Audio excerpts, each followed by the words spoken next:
It is 5 Minute Friday. It is September 18, 2020, episode number 75, Cash Balance Plan number 9, Our Contributions Favoring Younger Members.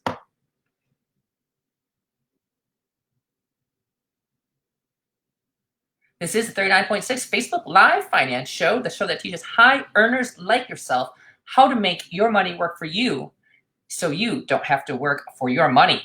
We talk general investing, taxes, retirement accounts, real estate, syndications, Airbnb, and even the car you drive.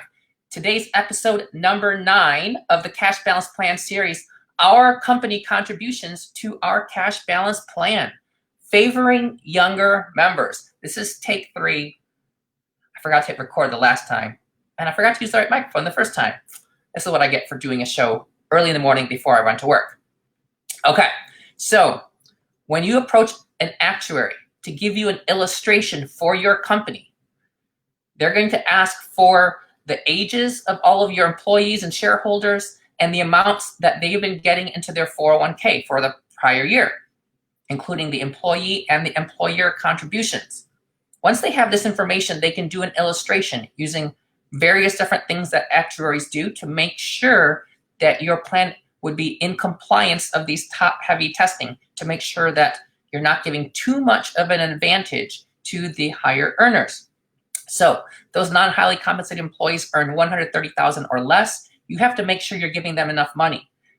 These actuaries will usually give you an illustration showing how much you could get in based on your age if you give your employees 5%, 6%, 7%, or 7.5%. Those are the 4 gateway levels that I referred to in previous episode number 68.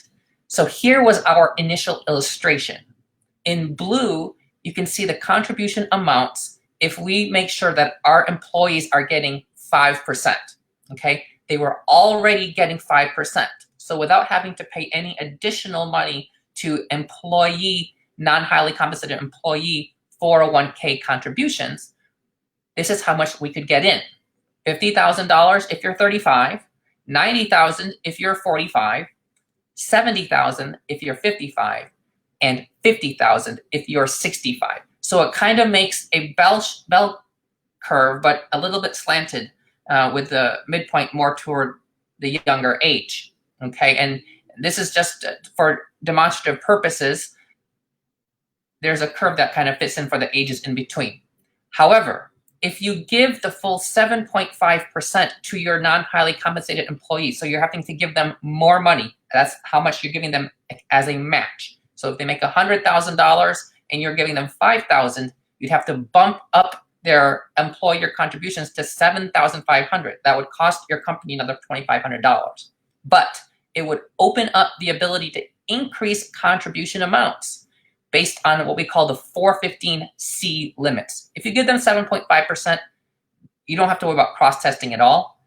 You can just look at the IRS published 415, IRS section 415 limits per age, and that's how much you can give.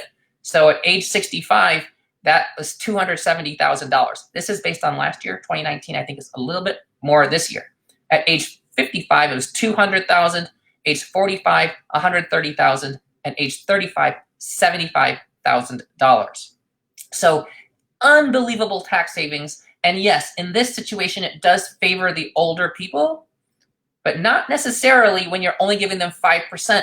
The person who benefits the most is in their actual early 40s. So when we got our final actuarial analysis and we decided to go with them, they went back and did more in-depth cross-testing, messed with the numbers, and our actuary came up with these numbers as contribution amounts based on age. And these were the final numbers we went with for 2019.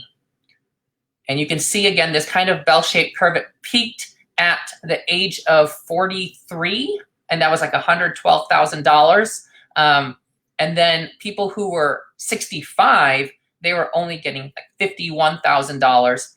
And people who were, let's say, 31, I don't know if we had any shareholders age 31, but that was $61,000. So most of us of my peers who are like upper 30s, we were getting like $90,000 per person into the cash balance pension, which is pretty good since that's all pre-tax, in addition to the to the 401k contributions of $57,000 for this year. Okay, so that's what it looked like for us. It did not benefit the older folks as much as it did the younger, because there's actually not just the 415 rules. There's multiple different cross-testing rules. One that benefits younger people, one that benefits older people, and they kind of cross each other. So it's not uncommon to kind of see this bell-shaped type of curve if you're only giving 5%. I often see people say that it only helps the older people, and that is not true. It really depends on the actuarial analysis. All right, that is it for today. 5-Minute Friday. Until tomorrow, episode 76. This is only for my educational, my entertainment, maybe yours, not for legal, professional, any sort of advice. Have a good one.